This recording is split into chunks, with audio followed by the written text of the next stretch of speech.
Hello everyone, welcome to the NFL Week 10 review. This is a new channel here. I'm just starting out. This is actually the first video I am recording. I have a gaming channel. This is the very first video that I have talking about sports, but what better way to start with my favorite sport, American football. I'll be covering other sports, you'll see those coming, but let's talk about the NFL this week. Now, this Week 10 is officially over.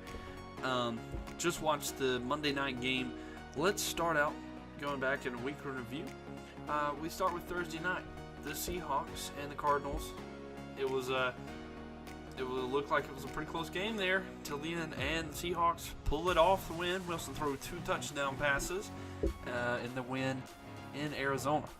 Then on Sunday, we saw the Saints and the Bills. This was a game that everyone thought was going to be a lot closer than 47-10 as Drew Brees lights up that defense. Saints are legit. Watch out for them. We're getting closer to the end of the year. This is going to be a really good time for the Saints as well. They're rolling 7-game win streak. I mean, there you go with that. Mark Ingram, though, 21 carries, 131 yards, and 3 touchdowns.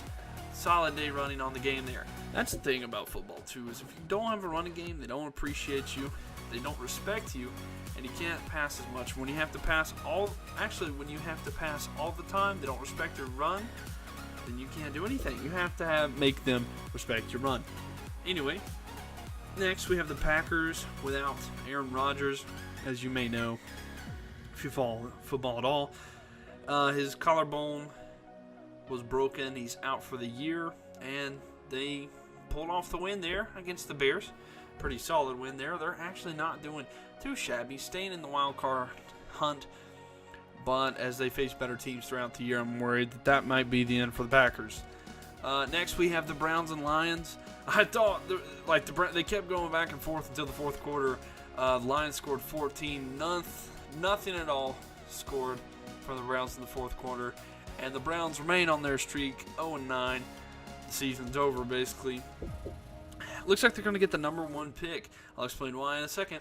The Bengals, then the Titans.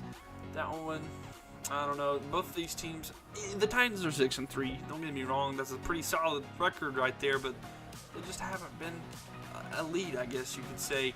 But not a bad day. Not a bad day at all. The big story was the fight that happened there.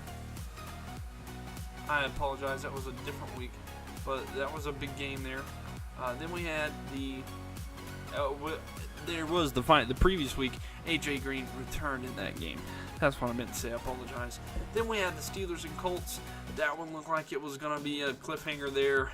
And I mean, going into the fourth quarter, the Colts were leading, but they failed to score anything as the Steelers scored 11 points in the fourth quarter, letting the Steelers get a win there.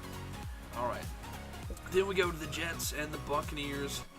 I picked the Jets, but it's Buccaneers pulled it out there. The game was kind of back and forth. It was a fairly lower scoring game as the score was 15-10. Buccaneers win. Then we had the Vikings and Redskins. I didn't know how this game was going to go, but that second quarter from the Vikings scored 21 points. What an amazing game from the Vikings. And they sitting pretty at 7-2. They're right behind the Eagles in the NFC South.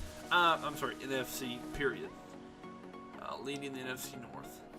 Then we had the Chargers and Jaguars. One heck of a game right there. Went to overtime.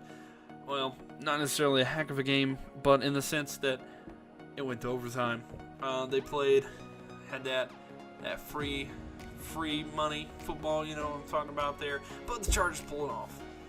Then we had the Rams and the Texans. Rams beat the Texans by a lot, and Rams are lining it up this year. 33-7. Number 1 scoring offense there, 7-2. NFC's going to be a little bit different in the playoffs this year than previous years. Then we seen the Cowboys get clobbered by the Falcons. And here's my thing about the Cowboys. They're not as good as people make them out to be. I know they beat the Chiefs, but the Chiefs were 1-2 going into that game. Now 1-3 there.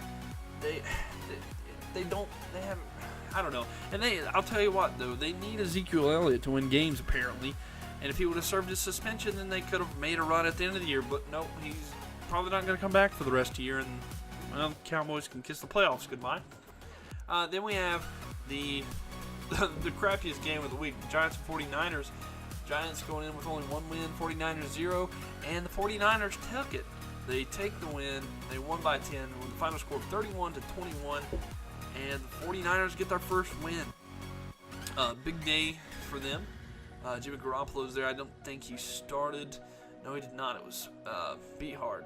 Beathard started. Then we went to the Sunday night game. I mean, the clobbering.